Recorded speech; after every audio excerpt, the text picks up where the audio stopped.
Welcome back, everybody, for another episode of the Vitamin C's podcast, proud part of CLNS Media. We are sponsored and powered by FanDuel, America's #1 sportsbook and the official sportsbook and gambling partner of CLNS Media. I'm here with my buddy, Wayne Breezie Brown, on a lovely, lovely Wednesday following this win over the Sacramento Kings.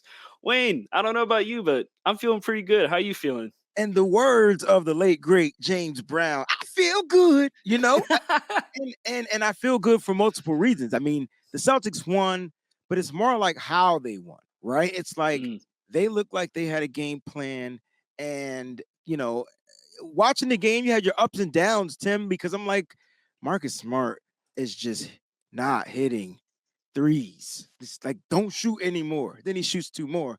And so like they started going in, but I really like the game plan of Missoula. I think it ended up working out. I mean, we're a 3-point. I'm finally accepting the fact that we are a 3-point shooting team. But I like the defense, and I like the fact that they had like minimal turnovers this game, right? yeah, there was only 5 turnovers for Five this team. turnovers and 48 minutes. It's That's pretty that's pretty unheard of. good. That's pretty Unheard good, man. I think it's funny because it feels like we, like, have all kind of collectively gone through, like, what is it? The 5 stages of grief when it comes to Yes. three-pointers, where it's like we're at the point of acceptance where it's like, this is just what it is. When the threes fall, it's amazing. When they don't fall, Yeah. it's utter chaos, and it kinda felt like that looking at Sacramento. Like, Sacramento is, like, one of the best offenses in the league, right?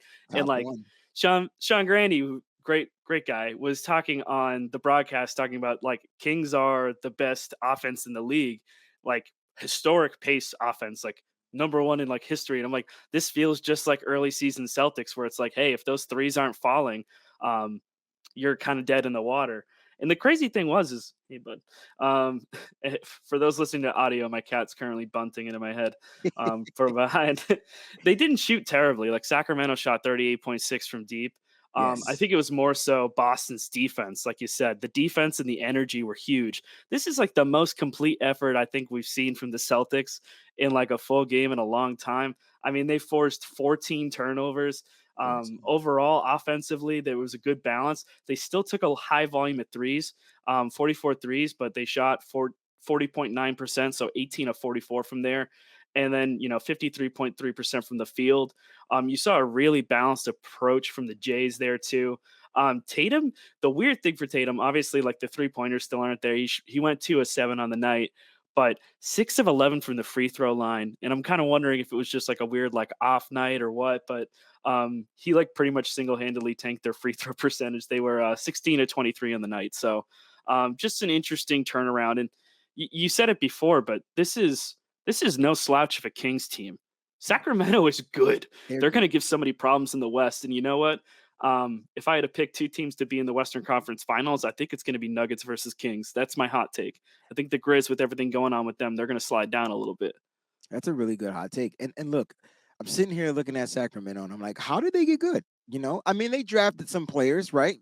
You know, I'm like, okay, but it's the Sabonis signing, man. It's That that trade, trade that trade was huge. that was huge. And who always gives the Celtics problems? Sabonis. And so he was giving us problems early in the game. I'm like, Lord, we can't stop him. The moment we inserted Rob Williams, it changed up a little bit. It made him start to second guess his shots, and we need to talk about Rob Williams playing. Now, I know he was limited last night as far as his minutes, but I mean he finished off, with what, 21 minutes, 7 rebounds, and 6 points. He Yeah, got 2 of 4 too. 2 of 2 from the line. That's yeah, actually, that's excellent. yeah. I mean, and I Top of think his line. that's something actually that needs to be talked about more, because this team, as soon as he came back into the fold, you've got way more energy. You've Way got more. so much more energy. And he had a couple moments. There was one, he fouled Sabonis on one play, but it was like he went up and he fouled Sabonis, and Sabonis had a chance to get an and one, but Rob managed to go back down and come back up again and get the block. So, like, yeah, he fouled, but he didn't give up on the play, and he made sure that Sabonis didn't get that and one opportunity. Like, one, that's impressive because it means that his athleticism is starting to come back a little bit. And if Mhm. it means that you have to play him in this role, like, this is fine. Like, I think this is a good example of what you can do with Rob coming off the bench. If it's anywhere between like if it's sub 25 minutes and he's coming off the bench, but he's able to give you effort like that, I am 100% A-okay with that because it means you're giving Derek White run with the starters, which you should do. He had an excellent game, 6 of 11 for the field, 5 of 10 from 3, 3 Mm, of 4 from the line, 7 rebounds and 12 assists. Twelve Derek White assists. is so integral. Like I tweeted this out during the game, but I feel like there's at least like a minimum of 5 or 6 moments during every single Celtics game, like when everyone's clicking, that Derek White just makes me cackle with glee. Like he's just so much fun to watch. He's an example of a guy that's just blossomed into this role. But yeah, Rob, man, Rob made a huge difference here. And like, do you think it changes the playoff rotation a little bit? Like, I do you know, have him go off the no, bench? no, yes. We talked about this like on some episodes earlier. Like, listen, don't do the double bigs. Mm, Let Rob come in off the bench. Let Derek Wright start with the starters, and let's find out. Now, I do want to see. We do need to figure out how to insert like a Blake Griffin playoff time. Do mm, you rotate like him between like a Cornet and a Muscala? Like they both Muscala and Cornette don't need to both play every night, in my opinion. I think mm, you use one of those and then maybe perhaps insert some Blake Griffin. He can stretch the floor. He's a great hustle guy. He's the gritty guy on the team. I keep saying the Celtics need a gritty player. It's Blake Griffin. He's taking those charges. He's doing those things. He didn't play last night, but my point is when he's in the game, you always have a shot at getting the ball back from an offense by taking an offensive foul or doing something, getting you a rebound, shooting a three. He's not afraid to shoot. I mean, that's what we're going to need. I think the playoff rotation will tighten up just a little bit. Blake has to be an integral part of the playoff rotation. He just has to be. I think he's earned it, right? I mean, in the same way that Grant's starting to make this comeback too. He had a couple plays where I was like, okay, Grant. There was one where he got down on the floor, got a loose Yes. ball. That was awesome. And then it was Tatum was at the free throw line, missed a free throw, and it was whichever one. It might have been an and one opportunity, or it was like the second free throw, and he missed it. Grant's immediately there, gets the ball, puts it up, and gets the easy two. And like that is exactly what you need Grant Williams to do. Like it's It, that kind of stuff. It's the energy plays. that's He's it. been great so far. You know, he turned it around. He's getting there. 3 or 4 from the field, 8 points.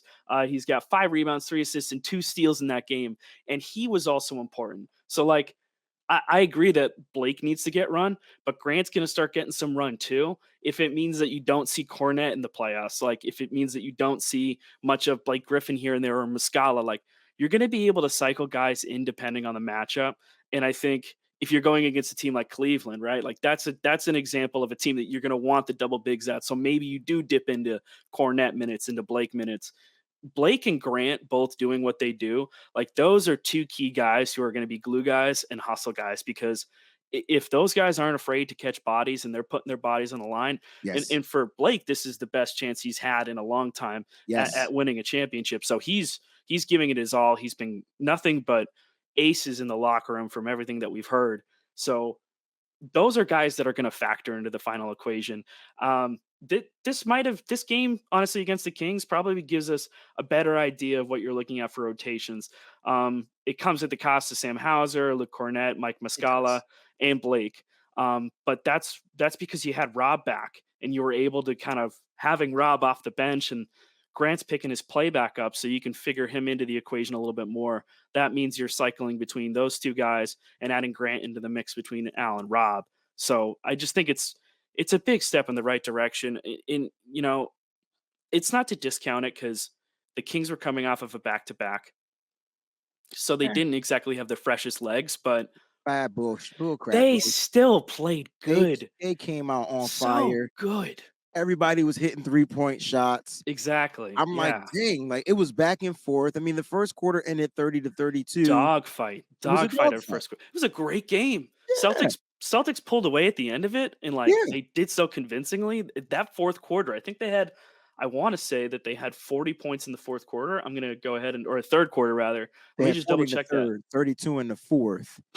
But it was the insertion of Rob Williams, which started to change up the way Sabonis played. I mean, later on, guys are getting fouls and things like that. I I hate to say it, Rob Williams is an important part of the Celtics rotation. The Celtics have to figure out how to make sure he remains healthy.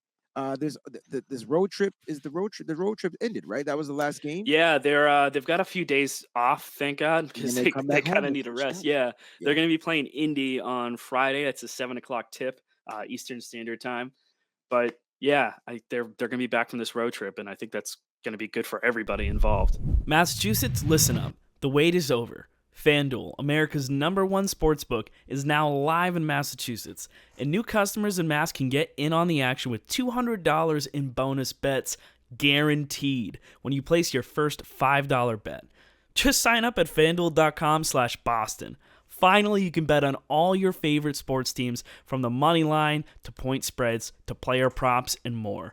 For me personally, I'm not much of a game-to-game guy. However, I am looking at the Celtics and the Bruins to go to the distance, so I put myself a nice little parlay on both those teams, and here's hoping that hits. So, bet now on an app that's safe, secure, and super easy to use. Don't miss your chance to get $200 in bonus bets, win or lose. Visit fanduel.com/Boston and make every moment more on America's #1 sportsbook. 21 plus and present in MA. First online real money wager only. $10 first deposit required. Bonus issued on non-withdrawable bonus bets that expires in 14 days. Restrictions apply. See terms at sportsbook.fanduel.com. Gambling problem? Hope is here. GamblingHelplineMA.org or call 800-327-5050 for 24/7 support. Exactly. And here's the thing that I like about Tatum in this game. And I love Jason Tatum, right? And there's things of Jason Tatum that I just like wish he would not do, right? I'm okay with Tatum taking his shot, right? He's trying to Yeah. find his stroke, right? So I'm cool with that. But this is what he did tonight, and I felt like I haven't seen him do this all damn season. Jason Tatum says, you know what? I tried my shot a couple of times, it didn't fall. I'm going inside. And he was having his way in the paint. The Celtics outscored. Okay, they outscored the Kings in the paint, 56-38. 56-38. And you would feel Sabonis should have had 38 of those paint points. That's he didn't even finish with 38. But you know what I'm trying to say? Like, you would Yeah. think he would have got bodied in the paint. Now the Celtics took care of business. They were driving, they were moving the ball, they were rotating. There was wide open threes. It was so beautiful. It was like, but it started with Jason Tatum setting the tone at the beginning. I mean, he missed his first 2 free throws in the very beginning, but he definitely helped correct himself. He wasn't on shooting, but he figured out a way to keep himself involved and keep his team up front. And that's what I need the leader of this team to do each and every night. If your shot isn't falling, figure out a way to have your way, get your stuff going, get the other teammates involved. Jason Tatum is the leader of this whole game, man. He was the guy. 8 rebounds, 4 assists, 36 points. And I mean, yeah, you hit the nail on the head there in terms of what you need out of him. Like, if the 3-point shot is not there, and to be honest, it's been really rough lately. Like, It's it's weird. been tough. It's Well, Tim, I'm wondering if the wrist. Remember we talked about this. it's always it's the damn wrist, right? It's the Like, wrist. Is it fine? Is the wrist finally saying it's time? Like, or does he need rest on the wrist? I think that might be more of it. Yeah, Like, that's what I mean. I think it's fatigue because I mean, you look at all the guys, even Marcus, who I've been like, begging and pleading and praying that he can get some rest down, because like he's banged up too, and he's never going to be the guy that's going to say, "Oh, I need a night off." But it's the same thing for Tatum.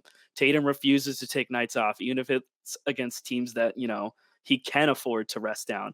Now they've got 9 games left at the time that we're recording is, and by the time this is posted and live, they will still have 9 games left in the season. I went ahead and like pulled up the schedule just to kind of see what they were looking at. There's a really good chance that the Celtics can finish with the best record they've had in years. I think if they get 55, they'll tie the record that they had for the 2017-18 season. And if they have more than that, it'll be like the best record they've had in like a damn near a decade. Year by year, I think it was I want to say it was 2010, 2011 that they Ooh, last had a record of like 56 or more wins. So it will be significant. The most that they can finish with is 59. I think optimistically, they could go 6-3 the remaining 9 games. They do face the Bucks, they face the 76ers, they face the Jazz again, they face the Raptors twice. The next 3 games, it's going to be Pacers, Spurs, and then Wizards. I think out of those 3 teams, the Pacers are the one team that could give you problems. They're going to be trying to fight to make sure that they can remain in this playoff picture. They're still in the mix for the play-in spot, so they're not a yes, team that's going to lie down. And of course, we've seen what they've been able to do against the Celtics earlier in the season. That's a really strong young team that's going to continue to build there. But looking ahead at these games, there's a really good chance for the Celtics to close out strong. very And true. if they've got a couple of these games that they can rest guys, like they absolutely should.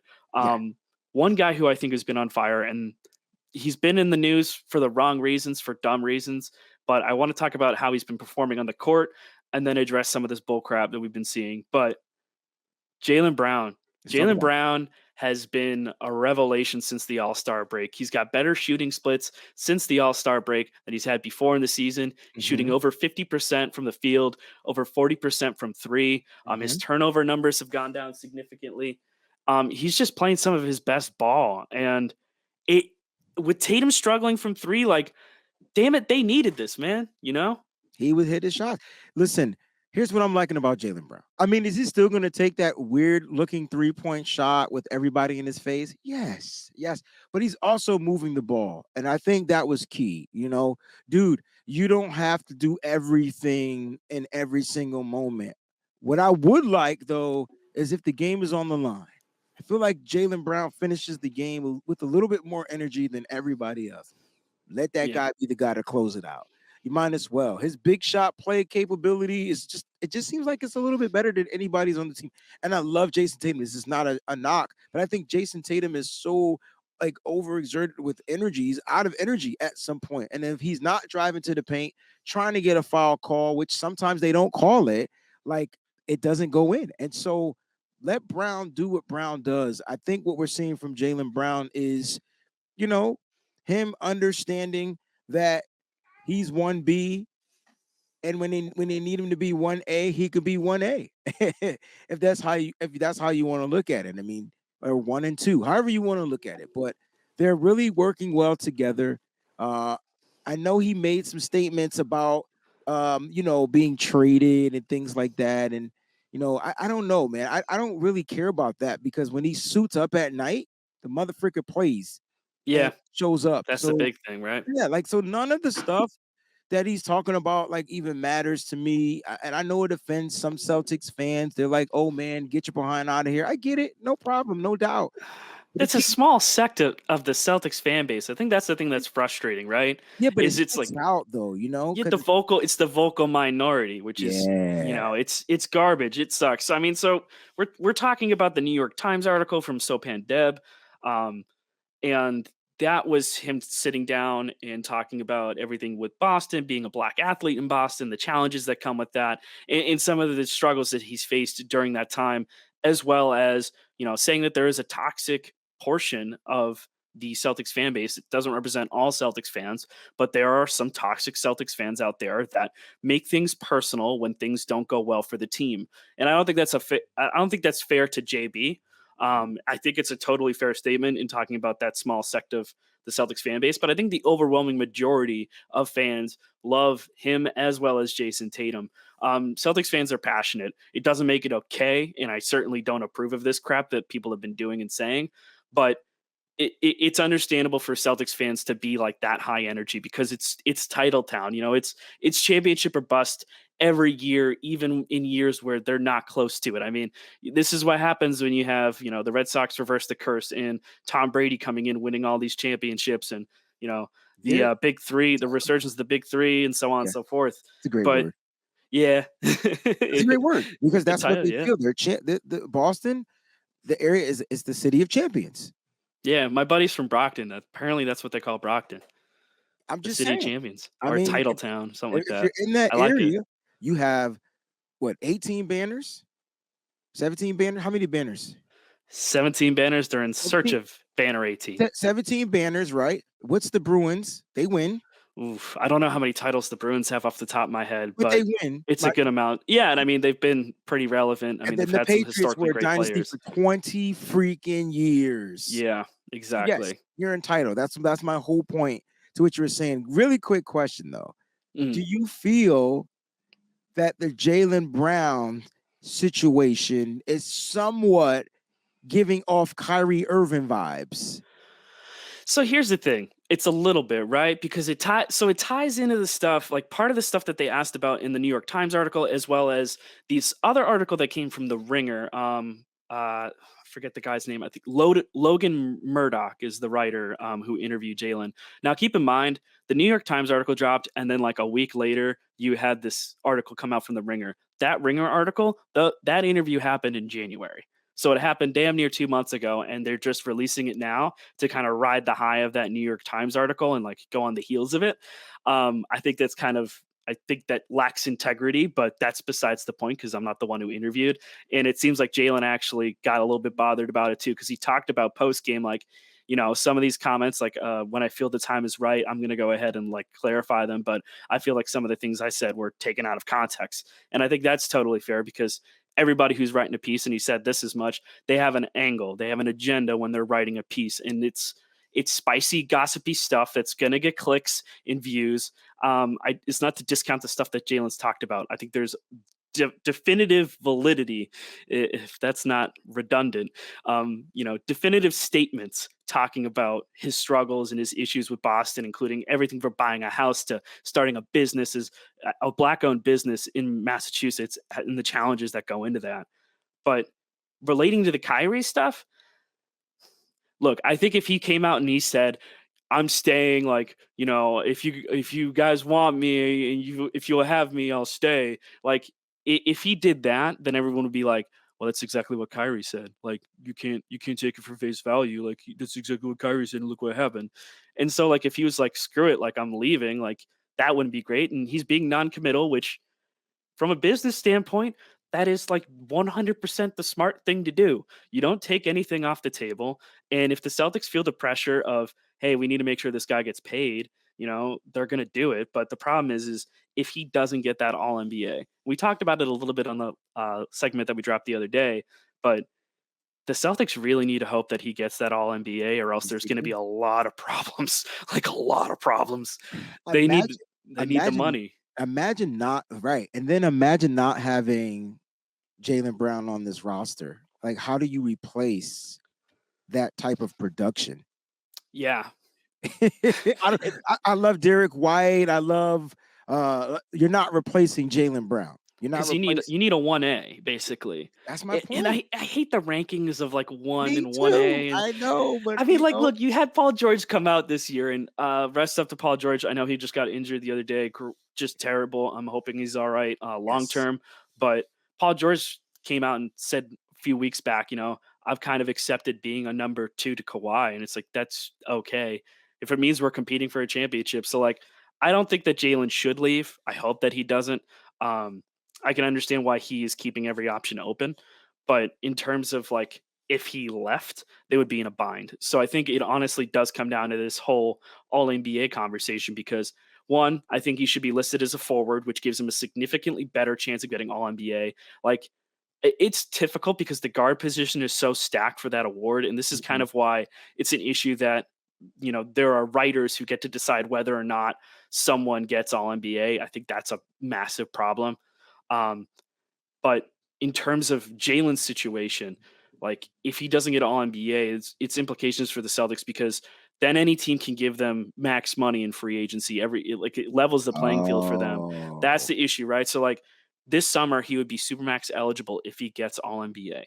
Now, if he gets that, the Celtics can give him the most money on an extension. Nobody else can match that money, and they can income long term, keep him locked up with Jason Tatum, and that's that. Like you've got your duo locked in. Versus if he doesn't get it, then he's got one more year in his deal. He's not going to sign an extension this offseason if it's not for a supermax because, or if he did, it would be extremely surprising. He'd be leaving tens of millions of dollars on the table, which I just don't see him doing. I don't see anybody doing that.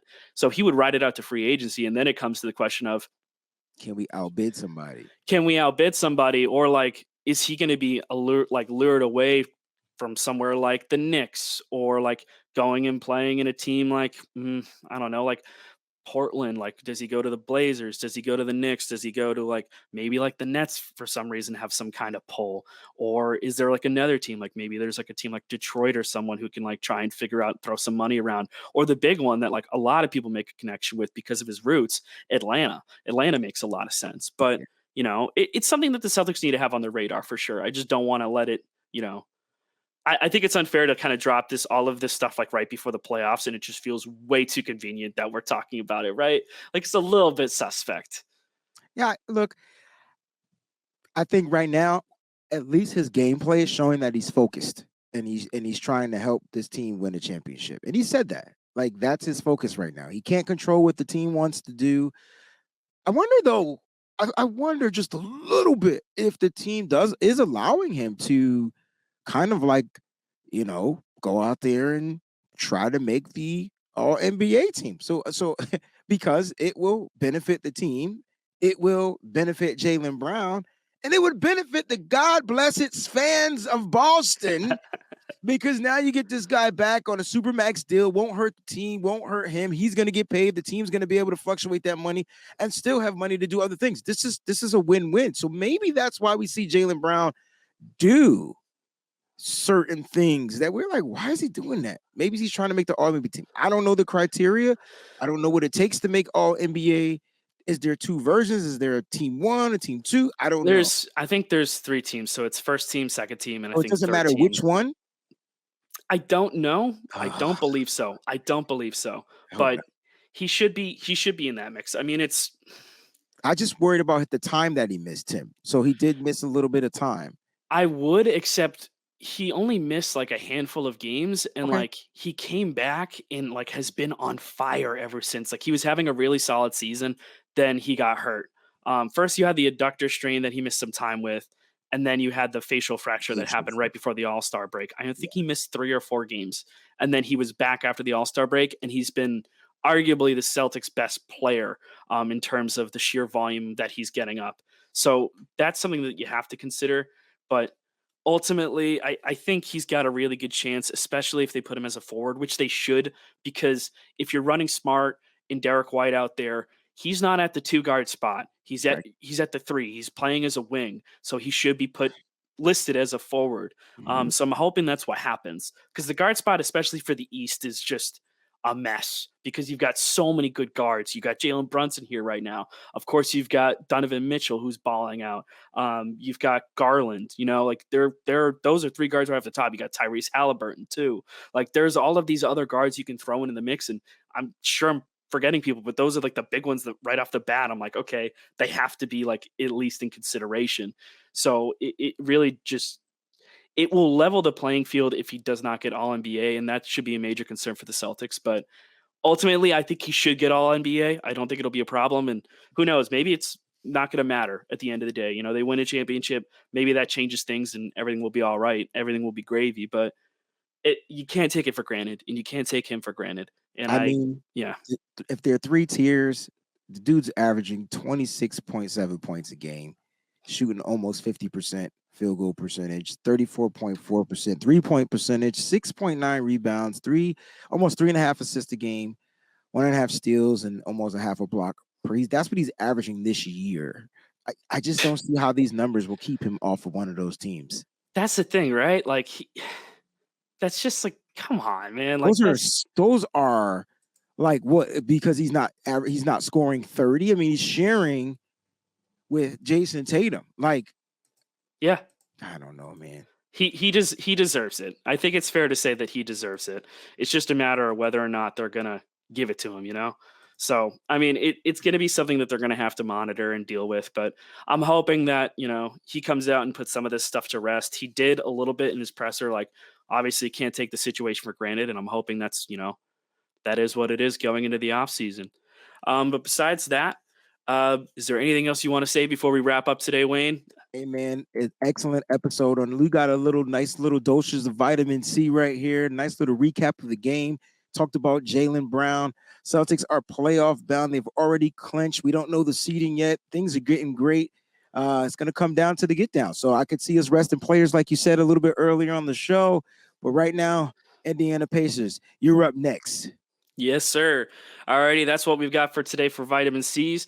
Thank you, everybody, for checking in. Please like, comment, share, subscribe, and find us over on CLNS Media for more content. Once again, powered by FanDuel, America's #1 sportsbook and the official sportsbook gambling partner of the CLNS Media Network. Take care, everybody. Cheers. Sign up at FanDuel.com/Boston and get in on the action with $200 in bonus bets. Guaranteed when you place your first $5 bet.